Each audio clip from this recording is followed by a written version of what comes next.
Qui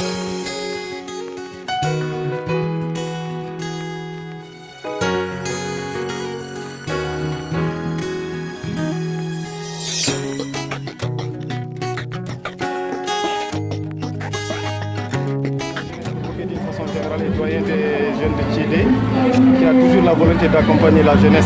et de faire le développement pour faire que des fouf. En wayno tulde dubango e cide pour kuuto de gila hanki taw hande arani to bangeji fof to bange dine to bange rendo e to bange aada hande non kadi kesam kesama ko ngede théâtre ji naaji hen amin jidi kalana no seeda ko faati e gede dentinoje buri hakkude men hakkude men enen yummiraɓe taw wona gede kadi bawde seeda jahna minen seeda pour ko wawi famtude men toon kadi non Allah jarama on jarama ene wayno ɗo ko fartange mawɗo saggade yettude Allah sallallahu alaihi wa sallam yettude jinnaɓe kadi mboɗo yetta on onon sukaɓe tulɗinaɓe yuɓɓinde ɗeɗo ñalawmaji tati ñalawmaji 72 heures somi jumani ɗum noon yontere final yontere final ɗum noon gam yidde rendinde dendagal sukaɓe wonɓe ɗo e nder saro meɗen no cidenaɓe belginaɓe ñoolinaɓe ko nandi hen mbasiytomi ɗum noon yimɓeɓe ko no mbiɗen nani ni mawɓe meɗen won aadaji joguino wonko kottuno ko e lambaji kottuno ko e mbaɓataji kottuno koye ɗofte guesa ko e nder hen ɓe jahandirtuno enen noon joni weeyo ngo waylima weeyo ngo no waylori ni addani en ko tuubi koyngel o ene heewi doole sukaɓe fof ene jiɗi ɗum ene saɗi cukalel ngel yiɗa ɗum noon so juɓɓiniri ni enne golle ɗe ina addana en rendude so tawi a ƴeewi joni ko ari ɗo en hannde ko fof ina wayno ko neɗɗo goto ni par ce que sa ƴeewi iwdi ndi ko fof ko demat min horam kaldowo e muɗum ɗo en ko jogui gallema noon ɗo e tuttu heddiɓe kadi ko noon mbayi joni noon e oɗo saaha jiɗɗen ko waɗete ko wona fof koyngel tan ina waɗi jewte ina waɗi haalduji goɗɗi ina waɗi sifaji activité ji goɗɗi goni nder hen ɗiɗon activité ji kadi kala hen keɓɗo saaha dañde jot yo ar noto e kewinde ko haalete ko ma naftoro par ce que gandal yanta hen kadi ma yi mo a meeɗano yiide walla so tawi a are yaade a wi min de paami ko tulde ene wawi nene ma walla gorgol ma walla mom wi an sa yettima de salmin mawne kaari nan toon walla sawma kaari nan toon ɗon kadi ma wumtin en ɗam ɗam saabu ɗum eɗen gandi joni ina saɗi tan neɗɗo ummoto to tan yaaha salminoyde ko hono ni tan eyi ɗum noon yo yimɓe tinno ganna kadi juɓɓudi ndi ko yidde tan rendinde sukaɓeɓe meten ne gona gotum so tawi tulde hawi walla ciide hawino ko ɗon tan haɗata par ce que en dañata hen goɗɗum so wona welamma ko potɗen o so tawi goɗɗum yalti hen ko wona welamma o tan ganden kam ko jahanɗen ko wona ɗum ɗo woni fandare nde monsieur Sy a jarama ene wayno témoignage mani holko mbasiɗa sukaɓeɓe nde wonno an jeeɗa koye mawɓe eneji jeunesse o holko mbasiɗa sukaɓe wonɓe less ɓe mbasirume ko yoɓe tinno ɓe ndenda yoɓe tinno kamɓe fof ɓe ndenda ɓe mbasa wiide o ko cidenaji o ko cuudenaji hay sinno eɗen gandi mon fof ɗo jeeyani eɗen gandi enen fof jiɗɗen ko diwan men yaara yeeso diwan men noon jaral yeeso muɗum wawa wadde gaga eɗen goppi yimɓe ene woni caggal enen fof jadata ko enen fof juɓɓinta golle ɗe hay goto wasa hedde caggal ɗum ɗon woni ko union mbiɗen dental woni doole ko dental no yimɓe jiɗi yaade so tawi dental ala mbawa yaade hay nokku ɗum noon a jarama ko mawɗo e mawɓe tulde kadi ko mawɓe adiɓe e daranade sukaɓe tulde e daranade wuuro ngo e mawɗo Adama yaruno kañum koto banggue basketball hayso tawi woni football omo ara hen ko basketball kam o yaruno o rewi o addani tuldinaɓe sersoji mbawa wadde terrain basket e mbawa kadi o wawa daranade ɗum ɗo ha sukaɓe mbawa abbitade adduno ko faare basket sen gummima ɗon gandinen yimɓeɓe kadi ha joni omo jokki addude ballal makko e nder tulde ha tengti e sukaɓeɓe mawɗo Adama ko yontere final hande yimɓe puɗɗi hol wasuyi dokkata sukaɓe wonɓe less ɓe ɓe fawi ko namatu salmini on yetta Allah yetta teddungal ngal mbaɗan ɗon woni football dagal yetta Allah eko jettina kadi wonɓe less maɓe so teddinima basi toon sukaɓe tan yoɓe jogo hakkillaji yoɓe daran leñol par ce que soko woni leñol woni daroto darde janggo soko woni darde janggo ɗum noon basitomi tan yoɓe jogo hakkillaji peewa e yidde bonde hirde wasiɗo stade hirde anay ɗum jogi cuusal wadde kala ko ene fewna wuro ngo aɗa wawi ruttidade min hanki ko waɗete no taw addani duural e nder wuro ngo hankin mi teski tan kam nden yimɓe ɓurno jokkodirde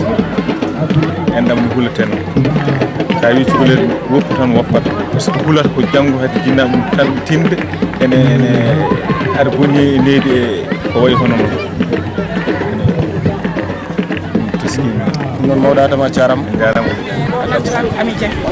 merci donc bandiraɓe jokkodirɗen koye amet tunta amet ɗuɗo andirede amet dieng ko ɓogue min cide plutôt bon ɓogue d'une façon générale cide en particulier min jii amet ene softi ne kadi hande ko premier match semaine culturel tulɗi to joudata ɗum ko denɗiraɓe ɓe yummiraɓe cidenaɓe holno jiiruɗa match o match o jiirimi ɗum ko machallah ça c'est bien déroulé surtout dans le calme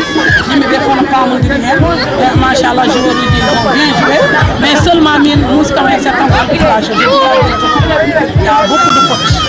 il y a beaucoup de fautes mais parce que kadi joueur amen goto ko heeɓi ɗo carton jaune e touche o taw ko arbitre de touche o waɗi ɗum par ce que wi ko yo daro o trace terrain o ɗo trace ɗo arbitre central ari rokkimo carton jaune et l'arbitre n'a pas intervenu ça s'est bien passé ils ont bien joué l'organisation est vraiment bien faite mais si par exemple ce match o gasirini hen taw cide toujours conservé ha match o gasi holko basiruɗa sukaɓe cidenaɓe relation ko nokko voilà jiɗmi tan ɓe relation parce que vraiment ça c'est bien déroulé surtout mbeɗen ñaagui kadi joueur uji ɗi cidenaɓe kadi jiimi mabɓe tan ko gueɗel gotel min nde wonno komi amatrice football mi yiɗano haalde ɗum mais il le faut j'ai joué au football depuis que j'étais encore très jeune j'ai beaucoup joué au football, j'aime le football et je connais, je ne dis pas que je connais très bien le football, mais quand même, bon comme dans le hen. Donc, je vais dire que je vais jouer l'équipe. Donc, non, parce que je vais pas se dire une bonne précise. Quand le problème maintenant que les passes ne sont pas du tout précises. Donc, on a une faute ma et tout le monde est machallah et je vais dire que merci Dieng. Ils se fatiguent rapidement les jeunes tout de là ils se fatiguent rapidement mais on y a be balani yew hoyde wala gede faade dendiragal ngal jiɗa artirde dendiragal ne wayno ko ɓooyi hakkude tulleji wallahi mbeɗa faami kono nayeɓe men hanki diine wonno hakkude mabɓe ko aada wonno hakkude mabɓe eɓe gostodira foof enen kadi en gari en tawi ɗum ɗon tokson kon ɓe ganda haydara fof ɗum basirɗen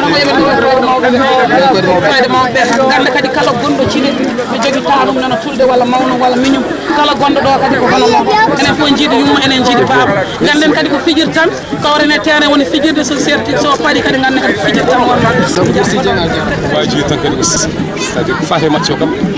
ko match en ɗam simi belama par ce que tulde cide presque goto waji goɗɗo kadi mo nokkani sukaɓe tan ko yimɓe gandu bal wona guerre c'est à dire ko fijirde tan ko welnude diwan o kadi ko softede ko cellal nen hen foof nen relation ngaji par ce que min kaado mum ɗo ene wawi taw oɗo andi kam koye bal par exemple ko relation addi ɗum ko bal football donc waji tan ha joni sukaɓe c'est à dire jomumen yo jaaru hen dañde relation ngaji jaaru hen dañde cellal jaaru hen kadi aussi dañde ouverture aji quoi par rapport à l'esprit par rapport à c'est à dire mentalité bon e nder hen wajade sukaɓe heddiɓe kadi aroɓe respect bon wajiyam goto mo jogmini ko yoɓe suu ɓe gona tissé entre eux c'est à dire en ɗam wasa yiddirede par ce que balowo joni saaha won terrain ngaji ɗi garta cikkata maaro ko joomen ni jiidani c'est à dire no football men no jourat ni konen ten moni foof yidde hawde nde ha yiddir suudar ni koye miñum walla suudar koye bondu min kam ko on waji goto jogui ko jogna sukaɓe sinon on jarama grand abdallah par ce que ene wawi taw kono min certanima ene wayno no jogotoɗa gani c'est sûr de notre côté ene jeemma wasde ɓornade tilotte nder ɗareɗe wallahi sagam hande sa mawli aɗa yiɗi wonde nder wallahi sagam hande e kadi ko pellital yidde wuuro mum yidde jeunesse mum yidde fof e fof sukaɓe men hande ene wayno sport nanguiri ɗum ko bolle puyɗe kadi wona bolle sport o tan hay rendogoɓe nanguiri ɗum ko bolle so rendo nelimi ya jouer aɗa foti wadde hen ƴiƴam noon mbaɗonɗa min jiyanno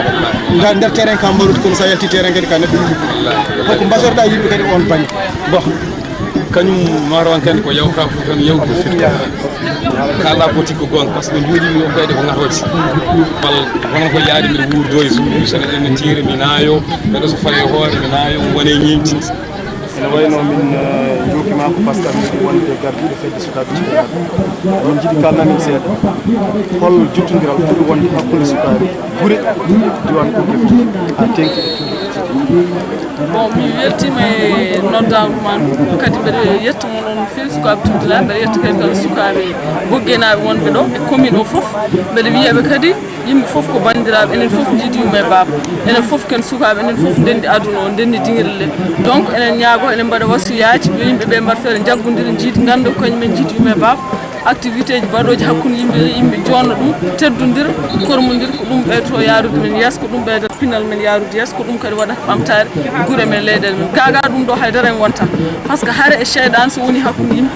ko caggal tan jarata Allah yiiɗa ɗum annabijal yiiɗa ɗum kadi enen ken julɓe en jiiɗa fitinaji e karel wona hakkude men c'est très bien mais a meeɗi ardade fedde sukaɓe ciɗi firti ko hannde won ardi ene wayno ardiɓe kadi ko sukaɓe wonɓe less men holko mbasiytoɗa sukaɓe so tawi aɓe jadira hanki nayeɓe men jadiranno mbaɗa ko lambaji e mbaɓaraji piije jala mbaala ñaama jarata e mbaɗa hunde foof jewta ɓuuri welde kadi wona ɗum ko foof jottodiral mawgal tan hakkude men kala gonɗo e cuuɗi he ene jogui bandiraɗo ciɗi kala gonɗo ciɗi ene jogui bandiraɗo calɗo ko noon kadi calɗunaji ene jogui bandiraɗo e cuuɗi hande so tawi aɗa wasiyo sukaɓe wonɓe less less ɓe ɗo ko mbasiytoɗa mbeɗa wasiyoɓe yoɓe ɓeydo tinnade par ce que mawɓe men ɓennuɓe en jonni mbaɗanno ko lambaji no mbilani ene garodira sorboji ene jadira guure e guure ene cippira ene kawra e dinguirle taw ko hakkude mbaɗa kala saaha pottodira ene mbaɗa cosane aada men mbeɗa wasiyo sukaɓe arɓe hande ɓe ko gonga joni enen jadir kono koye football uji walla guuro déplace waɗa tudde waɗa ɗon théâtre enen mbawi jogade jottodira goɗɗe enen mbawi wadde fedde wotere taw ko fedde ɓoggue min mbeɗa yiɗi ɗum yimɓe mbaɗa fedde taw ko fedde ɓoggue taw tuldinaɓe ɓogguenaɓe guure haalaɓe ɗe foof guure ɓoggueɗe foof ne ndenti en wona fedde wotere mbaɗen kees mbaɗen ballodiral mbaɗen no ɓamtirɗen guure ɗe activité ji gonga ene moƴƴi kono ko hunde nde ganduɗa kesam hesen e nder men jinmi ko pooɗen ko ɓooyi ko gartiren ɗum e nder men comme ça sukaɓe aroɓe caggal ɓe so wona ɗum ɗo yeeso ma ko gonnoɗen ko firto ha laaɓa mbasen yettade ɗo mbiɗen enen koyen merci Mariama jarama diwan o ko ƴewon ɗi garde andi ko match ɗi citi holno jiruɗa match bardi fo on jarama noon ɗo hunde mawde kadi match ene jiirum ɗin bon ça va par ce que équipe o ne saɓori aɓen journée pour jour ni kono kadi par rapport kadi bon ko minen komin mbaɗanno e tout et par rapport ɗiɗo équipe aji kam ne certi seeɗa par ce que équipe o bon wona ɓe gona jour uji wona haydara ɗon ne wawi tawon probléme omo jogui entre hakkude mabɓe walla ko nandi hen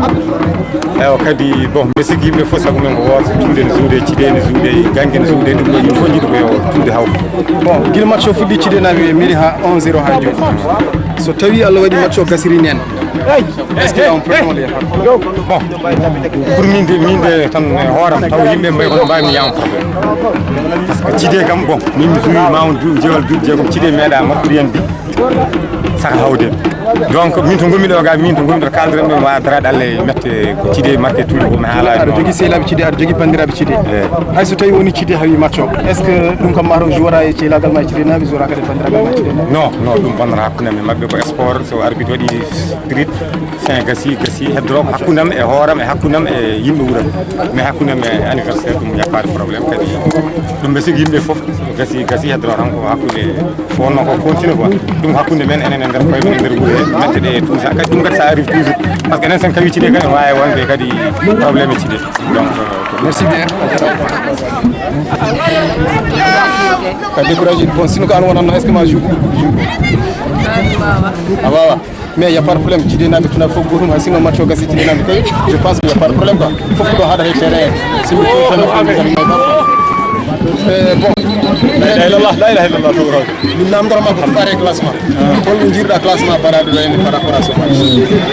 ɗo classement o min yiyani fof manquel araw tan no Allah waɗa en keɓani ko jiɗɗen ko tan kono aɓe mbawi wadde ɓuurɗum par ce que aɓe keddoraɓe man jeltinɓe doole mabɓe koɓe ñangguɓe ɗum de ton côté gonɗa ko gayene mais c'est sûr a deeƴani hoorema juuɗema koyɗema foof jaada e ballon bon so tawi janggo e jaam a halfinama équipe yo ya joué ene wayno nden woni needi onon kawruɗon so équipe ne joue kañumen mbaldar kañumen kiirdar kañumen mbaddata hunde foof hande ene wayno go fof yahat tan ha heure ha wiye 15 heures oɗon ñagani garton gal carrière c'est parce que entraîneur uji ngala temps walla ko sukaɓe caltode bon mbiɗa wawi wiide key ɗiɗi nane nder hen par ce que mbiɗa wawi wiide ɓooye équipe tuli kadi taɓe kawrumɓe foof ko regroupement ji min mbaɗatno guila jamma min mbaldanno guila e galle ndiyam bayilen ha min kirde han kadi woni équipe dal min ngala par exemple wonni probléme aji hakkude amen amin pamodiri minen pijjata jamma e ñalawma tagui so goto an waɗi erreur nder terrain min mbayata ko haydara min mbaɗani minen fof min gartat min gonda joni mais joni ɗum ɗon ne change regroupement ji on wattaki par ce que ne waɗi les manque de moyens pour regroupement ji ñamminde yimɓe prépare de jour uji et tout ça ɗum ɗon fof ne manque mais ɗum ɗon fof hatta ben soɓe dentigal yoɓe gara kadi jomumen gara law e so ko fo waɗa effort hayso adda bottari galle mumen ɗum waɗa no waɗi mais ɗum tan woni probléme c'est un match de football mais hakkude tuldinaɓe cilinaɓe ko bandiragal ko cilagal fof match o so tawi o gasi est ce que watta incidence victoire o par rapport e nos relations humaines par rapport à nos liens de parenté et notre amitié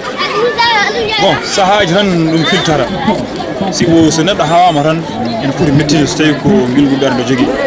minen noon koye tulɓe min goni ɗo min mawni ɗo min piiji kadi ɗo kadi min jeeya tagui hande somin kawama tan min mettinama no fewi mais somin mettini kadi ko wonon temps tan mais so pari tan komin jour uji comme no waɓɓe ni tagui komi sehlami mabɓe ga somin pari joni ko juuɗe min dokkodirɗo walla ɗumen nden han kadi ko après match an kadi haala mayi donc match goɗɗo quoi way merci beaucoup